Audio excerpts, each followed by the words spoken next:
When a man who had no friends was asked why this happened, he responded, "Friendship is like a diamond.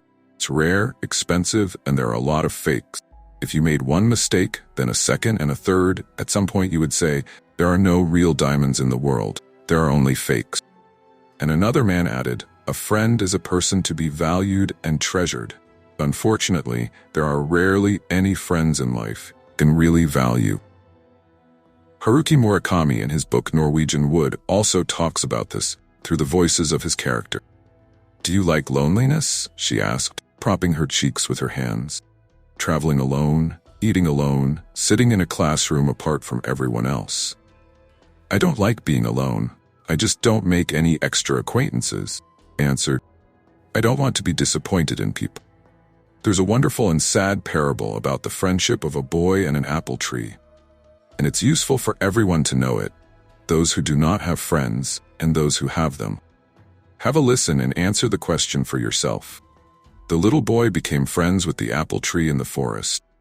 He often came to it, swung on its branches, ate the apples it gave him, made wreaths of the leaves, and imagined himself a real king of the forest. On a hot day, when he got tired of playing, the apple tree would shelter him from the sun, and the boy would fall asleep in its shade. The apple tree had faith in an honest and sincere friendship. Time passed, the boy grew up and began to visit the friend more rarely. He had new friends and new interests, but sometimes he still visited the apple tree. One day he came to it again, and the tree saw that he was very upset. "What happened to you, my friend?" asked the apple tree, looking into his eyes. "Why do you no longer play with me? Do not swing on my branches. Do not imagine yourself a king?"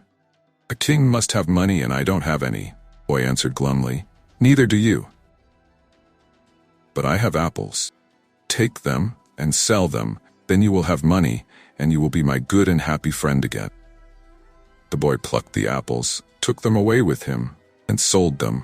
But he did not return to the apple tree, and it waited a long time for him, looking at the road where he always came to it.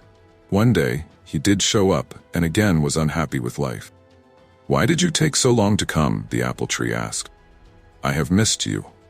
Because I have a lot of problems. Everyone has a family and children, and I can't have a family of my own because I don't have a home. What's the point of our friendship if you can't give me a home?" "I can," the apple tree replied.